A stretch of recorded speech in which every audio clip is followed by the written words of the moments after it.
यह कहानी वृंदावन के एक छोटे से गांव की है जहां माधव नाम का एक गरीब कुम्हार रहता था। माधव मिट्टी के सुंदर बर्तन और दिए बनाता था, लेकिन उसकी सबसे बड़ी पूंजी थी उसकी राधे कृष्ण के प्रति अटूट भक्ति। वह जो भी काम करता मुख से निरंतर राधे कृष्ण का जाप चलता रहता था। एक बार वृंदावन में भारी बारिश हुई। लगातार कई दिनों तक पानी बरसने के कारण माधव के बनाए हुए सारे कच्चे बर्तन और मूर्तियां बह गई। उसकी भट्टी बुझ गई और घर में अन्न का एक दाना भी न था। माधव की पत्नी और उसका छोटा बेटा भूख से व्याकुल होने लगे।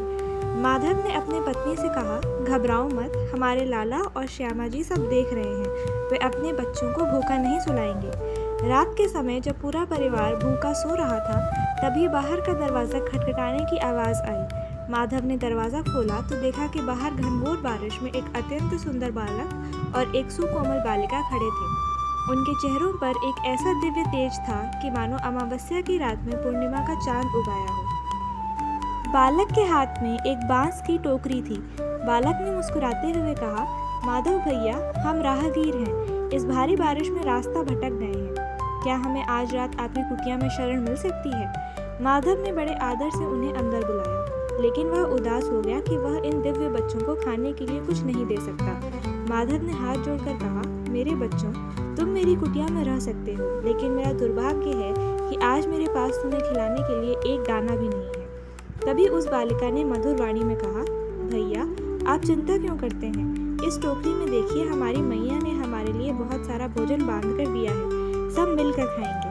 जब माधव ने टोकरी खोली तो वह दंग रह गया। उसमें गरम गरम पूड़ियाँ, माखन, मिश्री और न जाने कितनी दिव्य मिठाइयाँ थीं, जिनसे पूरी कुटिया में एक अलौकिक सुगंध फैल गई। माधव, उसकी पत्नी और बच्चे ने उन अजनबी बच्चों के साथ पेट भरकर भोजन किया। ऐसा स्वाद उन्होंने जीवन में कभी नहीं चखा था। भोजन के बाद दोनों बच्चे एक कोने में सो गए। माधव का मन अजीब से आनंद और शांति से भर गया। वह भी राधे राधे गुनगुनाते गुनगुनाते सो गया। सुबह जब भोर की किरणें फूटी तो माधव की आंखें खुली। उसने देखा कि दोनों बच्चे वहां नहीं थे। वह उन्हें ढूंढने के लिए बाहर भागा। बाहर बारिश रुक चुकी थी और मौसम बेहद सुहावना था। जब वह अपनी भट्टी के पास गया तो उसके आश्चर्य का ठिकाना नहीं रहा। बारिश के बावजूद उसकी भट्टी में सूखी मिट्टी के सैकड़ों बेहद सुंदर और पक्के बर्तन और मूर्तियां सजी हुई थीं, जो सोने की तरह चमक रही थीं।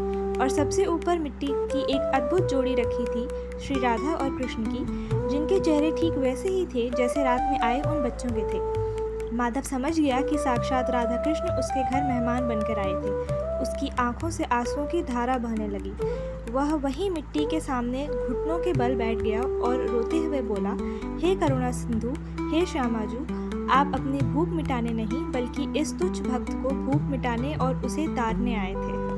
उस दिन के बाद माधव की कुटिया में कभी अन्न धन की कमी नहीं हुई, लेकिन माधव के लिए सबसे बड़ा धन तो वह रात था जब साक्षात भगवान ने उसके हाथ का दिया भोजन स्वीकार किया था। यह कहानी हमें यह सिखाती है कि जब हमारी भक्ति निश्चल और अटूट होती है तो भगवान स्वयं हमारे दुखों को दूर करने चले आते हैं। वे धन दौलत के नहीं, केवल सच्चे प्रेम और भाव के भूखे हैं। जय श्री राधे कृष्ण। अगर आपको यह कहानी पसंद आई तो लाइक, शेयर और सब्सक्राइब करें।